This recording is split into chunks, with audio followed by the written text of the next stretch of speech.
कल्पना कीजिए कि आकर्षक ढंग से विद्यालय का नक्शा किसी रेलगाड़ी के डब्बे के आकार का दिखे। बच्चे और उसके अभिभावक इस विद्यालय में पढ़ने और पढ़ाने में उत्सुक दिखे तो कैसा लगेगा। बिहार के बक्सर जिले में डुमराव अनुमंडल अंतर्गत आने वाले सिमरी प्रखंड के खरहाटाट मध्य विद्यालय में एक अनोखी पहल देखने को मिली, जहां पूरे सरकारी विद्यालय को ट्रेन के डिब्बों में तब्दील किया गया है। एक तरफ पूरे बिहार में जहां सरकारी विद्यालयों में दृढ़ संकल्प की कमी से विद्यालयों की स्थिति बदतर है, तो वहीं एक ऐसा भी विद्यालय है जहां के शिक्षक तथा प्रधानाध्यापक की अच्छी सोच के कारण एक नए कार्य को अंजाम दिया गया है, जिससे पूरे विद्यालय का माहौल ही परिवर्तित हो चुका है। जहां एक तरफ सरकारी विद्यालयों में छात्र आने से कतराते हैं, वहीं इस विद्यालय में छात्र अपना नामांकन दर्ज कराने के लिए लाइन लगाते हैं तथा प्रतिदिन विद्यालय में अपनी उपस्थिति दर्ज कराते हैं। इस विद्यालय का निरीक्षण हमारी टीम ने किया तो पाया कि विद्यालय का परिवेश पूरी तरह से बदला हुआ है तथा छात्र अपनी पढ़ाई पर ध्यान देते हैं और कक्षा में बैठे हुए मिले। साथ ही साथ सभी विद्यार्थी तथा कर्मचारी द्वारा कोरोना गाइडलाइंस का पालन किया जा रहा है। विद्यालय के प्रधान अखिलेश्वर नाथ चौबे बताते हैं कि सरकारी विद्यालय के शिक्षक होने के नाते विद्यालय के मंदिर में बच्चों को उनकी रुचिकर शिक्षा देना चाहिए। विद्यालय के विकास फंड राशि की उचित और आकर्षक ढंग से बनाकर आज एक संदेश दिया है। ट्रेन के डब्बे का डिजाइन मॉडल स्कूल की प्रेरणा पर बताते हैं कि ट्रेनों की रफ्तार की तरह बच्चों की शिक्षा पैच की तरह बच्चों की शिक्षा रफ्तार बढ़े, यही सोच है जिससे बिहार सरकार और शिक्षा अधिकारी का प्रोत्साहन आज सफलता की तरफ है। सर, आपका स्कूल रेलवे में कन्वर्ट हो गया, क्या कहेंगे? एक सोच थी कुछ ट्रैक से हटकर देने की, और समग्र शिक्षा अभियान के तहत अनुदान आया तो जो अभिलाषा थी वो आतुर हो उठी। और मैंने सोचा कि चूँकि ट्रेन प्रतीक है रफ्तार, तो हमने सोचा कि ट्रेन के मॉडल में ही क्यों नहीं स्कूल को एक नया लुक दूँ। चूँकि आजकल पर्यावरण और बेटी बचाओ बेटी पढ़ाओ पर फोकस है, तो 3 विंग है हमारे विद्यालय में।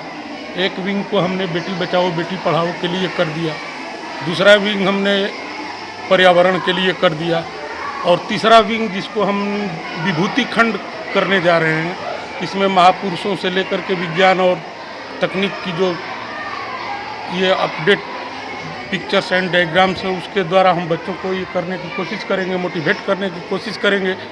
क्योंकि बच्चों की ये प्रवृत्ति होती है कि जब किसी भी तरह की पेंटिंग या किसी भी तरह का पिक्चर देखते हैं तो उनमें एक उत्साह होता है जानने के लिए एक्चुअली ये है क्या। तो यही एक सोच थी। इस नए माहौल से बच्चों पर क्या असर होगा? मुझे लगता है बच्चे अभिप्रेरित होंगे, क्योंकि माहौल से मिजाज बदलता है तो निश्चय ही बच्चों पर सकारात्मक असर होगा। अभिभावक भी खुश होंगे, अभिभावक भी बच्चों को प्रेरित करेंगे। क्योंकि देखिए, ये बहुत पहले से माना जाता रहा है कि किसी भी राज्य का जो है वर्तमान उसकी सत्ता में और भविष्य उसके शिक्षण संस्थानों में दिखता है। अध्यापक होने के नाते ये हमारी नैतिक प्रतिबद्धता बनती है कि जो भी हमारे पास उपलब्ध संसाधन है, उस संसाधन से हम अपने विद्यालय को विकसित करें। और इसके लिए मैं विशेष रूप से धन्यवाद देना चाहूँगा अपने एसएसए के डीपीओ श्री राजेंद्र चौधरी जी को, जिन्होंने मुझे कुछ ट्रैक से अलग हटकर करने के लिए प्रेरित किया। सर, ऐसी सोच आपको कहाँ से मिली? अध्यापक पुत्र हूँ, विरासत में मिली। मेरे पिताजी भी अध्यापक रहे हैं। और इसको लेकर के सरकार की तरफ से कोई सहायता नहीं, वो चूँकि अनुदान मिलता रहता है। जैसे अभी हमारे विद्यालय को मिला था 2019-20 के लिए 1 लाख रुपए, तो अनुदान मिलता है तो उसके साथ एक गाइडलाइंस आता है कि उस पैसे से आपको क्या क्या करना है। तो चूँकि पहली बार अनुदान मिला था तो जो मुझे गाइडलाइंस मिला था उसके अनुसार समरसेबुल करना था, वो मैंने समरसेबुल लगा दिया, 13 नल लगा दिया। दूसरा करना था बच्चों के लिए लाउड स्पीकर की व्यवस्था करना, ताकि चेतना सत्र को आकर्षक बनाया जा सके।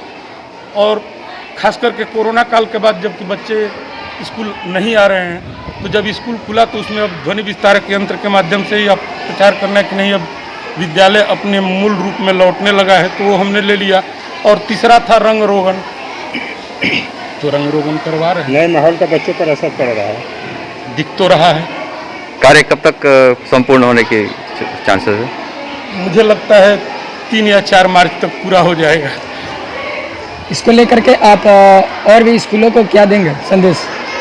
कुछ नहीं, अध्यापकी आचरण है, वृत्ति नहीं। वृत्ति प्रायोजित होती है, इसलिए उसमें शैथिल्य की संभावना होती है।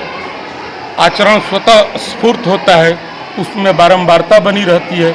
मैसेज यही है कि जो जहाँ है, जैसे है, अपने उपलब्ध संसाधनों का सकारात्मक और गुणात्मक प्रयोग करें। क्या जी, परिचय आपका है? परिचय? मेरा नाम अखिलेश्वर कुमार चौबे हुआ। मैं इस विद्यालय में 1 अक्टूबर 2012 से स्नातक कला शिक्षक के रूप में पदस्थापित होकर आया हूँ। इसके पहले मैं 18 साल अहिरौली में रहा था। मेरी नियुक्ति बिहार लोक सेवा आयोग द्वारा 1994 में हुई थी। अगर आपको हमारा वीडियो पसंद आया हो तो इसे लाइक करें, सब्सक्राइब करें और साथ ही बेल आइकन दबाना ना भूलें।